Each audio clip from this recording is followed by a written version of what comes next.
Sir నమస్కారం అండి. So మన Tollywood industry top producer Dil Raju garu కొన్ని కామెంట్ చేశారు మొన్న తమ్ముడు సినిమా ఈవెంట్ లో.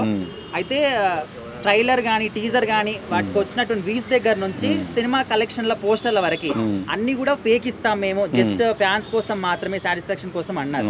మరి దీన్ని బట్టి మీరు ఏ విధంగా అర్థం చేసుకుంటున్నారు? నేను సినిమా వాడిని కాబట్టి అన్ని పీకిస్తా ఉంటే నేను నమ్మను, కానీ కొన్ని పీకిస్తాం. కాబట్టి ఇప్పుడు కలెక్షన్స్ వ్యవహారంలో కొంచెం సినిమాని హైప్ చేసుకోవడం కోసం ఇన్ని కోట్లు వచ్చింది అన్ని కోట్లు వచ్చింది అని చెప్పి చెప్పడం వాస్తవమే.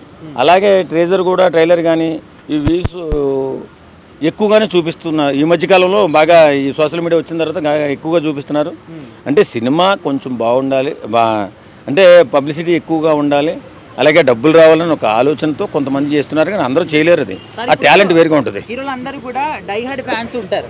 సో వాళ్ళకి వ్యూస్ గానీ పోస్టర్లను బట్టి ఇంకా ఎక్కువ ఎక్సైటింగ్ ఫీల్ అవుతుంటారు. అవును. సో మరి ఫ్లాప్ అయిన సినిమాల పట్ల ఆ ఫ్యాన్స్ కి ఈ ఫ్యాన్స్ కి మధ్య గొడవ పెట్టున్నారు అనుకోవచ్చు కదా, ఇట్లా ఫేక్ లా పెట్టి. అలా ఎందుకు అనుకోవాలి? వాళ్ళందరూ హీరోలుగా ఒక్కరిగా ఉంటున్నారు, మనం కూడా ఒకటిగా ఉంటామని ఫ్యాన్స్ కూడా అనుకోవాలి కదా. అనుకోకుండా వీళ్ళు ఏదో పెద్ద సాధించేసినట్టు వాళ్ళు బాగానే ఉంటారు రా బాబు, మనం జాగ్రత్తగా ఉండాలి కానీ ఫస్ట్ అని చెప్పి ఆలోచించాలి. ఫస్ట్ ఇప్పుడు ఫ్యాన్స్ నీ హీరో బాగున్నాడంటే మీ హీరో గురించి మాట్లాడుకో, తప్పులేదు, సరదాగా ఎంజాయ్ చేయి. లేదు నీ హీరో 10 మందికి సాయం చేసే హీరో అయితే ఆయన పొగుడు తప్పులేదు. సమాజానికి ఉపయోగపడే హీరో అయితే అతని గురించి గొప్పగా చెప్పు, గొప్పగా త్యాగం చేయి, నువ్వు కూడా సమాజానికి ఉపయోగపడు. అంతేగాని పిల్లికి భిక్షం పెట్టినటువంటి చాలామంది హీరోలకు అభిమానులు చాలామంది ఎడుతున్నారు.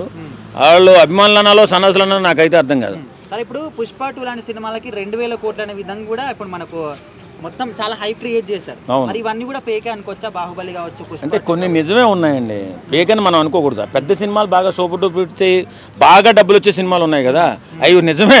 కాకపోతే ఏంటంటే కొంచెం వెనకబడినటువంటి సినిమాలు ఉంటాయి కదా, కొంచెం ఫ్లాప్ టాక్ తెచ్చుకున్న సినిమాలని కొంచెం ప్రమోట్ చేయడం కోసం ఇలాంటి ఫేక్ న్యూస్ కొంచెం పబ్లిసిటీ చేయడం కొంతమందికి అలవాటు అయిపోయింది ఈ మధ్యకాలంలో. సార్, ఇప్పుడు ఫేక్ అనేది జెన్యూన్ అనేది మనము ఏ విధంగా గుర్తించవచ్చు సార్, ఒకవేళ మనకు అవకాశం ఉంటే?